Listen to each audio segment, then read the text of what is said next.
Bienvenue. On sait tous que l'œil humain a ses limites. Aujourd'hui, on va explorer ensemble ces technologies assez incroyables qui nous permettent de voir ce qui est normalement invisible, que ce soit les organes cachés au plus profond de nous ou même les toutes petites briques qui composent le vivant. Voilà la grande question qui va nous guider.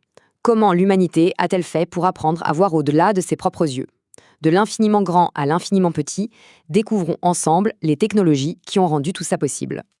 On a d'un côté l'imagerie médicale qui va sonder l'intérieur de notre corps, et de l'autre, la microscopie qui nous révèle des univers complètement invisibles à l'œil nu. Ces deux mondes, ce sont les deux grandes étapes de notre exploration d'aujourd'hui. Et l'idée clé à retenir, elle est plutôt simple. Le vivant, c'est avant tout une question d'échelle. Un organisme, c'est un ensemble d'organes qui sont faits de tissus, eux-mêmes constitués de cellules. Et pour observer chaque niveau, il faut un outil spécifique. C'est logique, on ne va pas utiliser un télescope pour regarder une fourmi. Cette carte, ce sera un peu notre guide. Elle montre bien comment on passe de l'échelle de l'organisme, qu'on peut voir avec une radio par exemple, jusqu'aux molécules qui, elles, exigent la puissance d'un microscope électronique. Allez, commençons notre voyage à la plus grande échelle.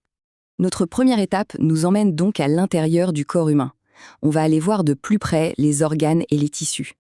On commence avec un outil que tout le monde connaît, les rayons X. Le principe est étonnamment simple, ça ressemble un peu à un jeu d'ombre chinoise. On a un faisceau de lumière, invisible bien sûr, qui traverse le corps pour dessiner ce qui se trouve à l'intérieur. Alors, comment ça marche concrètement? Tout est une question d'absorption. Les rayons X, ils traversent très facilement les tissus mous, comme la peau, les muscles, mais ils sont bloqués par tout ce qui est dense, comme les os. C'est ce contraste qui crée l'image, le blanc pour les os et le sombre pour tout le reste. Si on regarde cette radio du thorax, c'est très clair. Les structures denses, comme les côtes, ressortent en blanc éclatant. Les poumons, eux, sont sombres parce qu'ils sont remplis d'air. Et c'est cette clarté qui rend la radio parfaite pour repérer une fracture, par exemple. Ok, les rayons X, c'est parfait pour les os.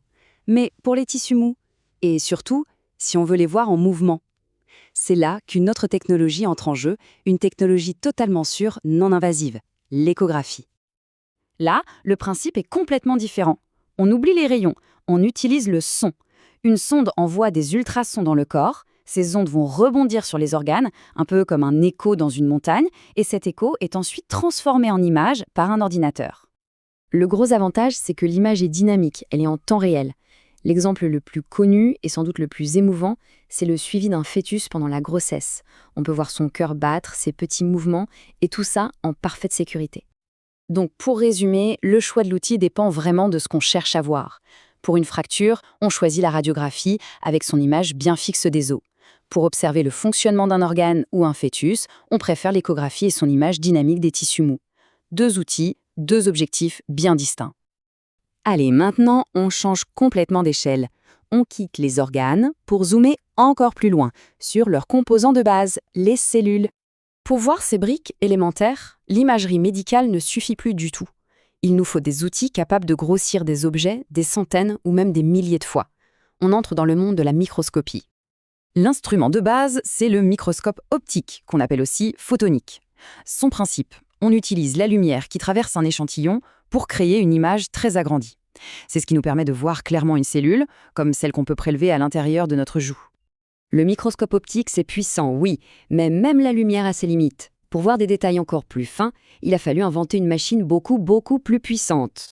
La question se pose alors, comment on fait pour observer ce qui est trop petit, même pour la lumière? Comment est-ce qu'on peut voir un virus ou les minuscules organes à l'intérieur d'une cellule, ce qu'on appelle les organites? Et là, la différence est juste spectaculaire. Regardez. À gauche, on a des bactéries vues au microscope optique. On devine à peine leur forme de bâtonnet. Mais à droite, c'est un autre monde. Grâce au microscope électronique, chaque détail de leur surface, chaque petit filament devient parfaitement visible. Et il en existe deux grandes familles. D'abord, le microscope à transmission, le MET. Lui, il fonctionne un peu comme un scalpel. Il envoie des électrons à travers l'échantillon pour en voir l'intérieur, en 2D. Et puis, il y a le microscope à balayage, le MEB. Lui, il est différent. Il fait rebondir les électrons sur la surface pour en révéler tout le relief, en 3D. Bon, on a parcouru pas mal de chemins, des os jusqu'aux bactéries. C'est le moment de rassembler un peu toutes ces informations pour voir plus clair et comprendre quel outil utiliser et à quel moment. En microscopie, c'est simple. Tout est une question de taille. Pour un globule rouge, Un microscope optique classique fait très bien l'affaire. Mais dès qu'on veut descendre à l'échelle d'un virus, la lumière ne suffit plus. Là, il n'y a que le microscope électronique qui peut nous ouvrir les portes de ce monde infiniment petit. La taille dicte vraiment l'outil. Et pour l'imagerie médicale, la logique est assez similaire, mais cette fois, elle est basée sur la densité. Pour tout ce qui est dur, comme les os, les rayons X sont rois. Par contre, pour les tissus mous et surtout les organes en mouvement, rien ne vaut l'écho des ultrasons. Voilà, notre exploration s'achève. Des os de notre squelette aux virus qui nous entourent, on a vu qu'on a développé un véritable arsenal d'outils pour percer les secrets de l'invisible. Chaque nouvelle technologie est comme une nouvelle fenêtre ouverte sur l'inconnu. Alors la question qui reste, c'est quelle sera la prochaine ?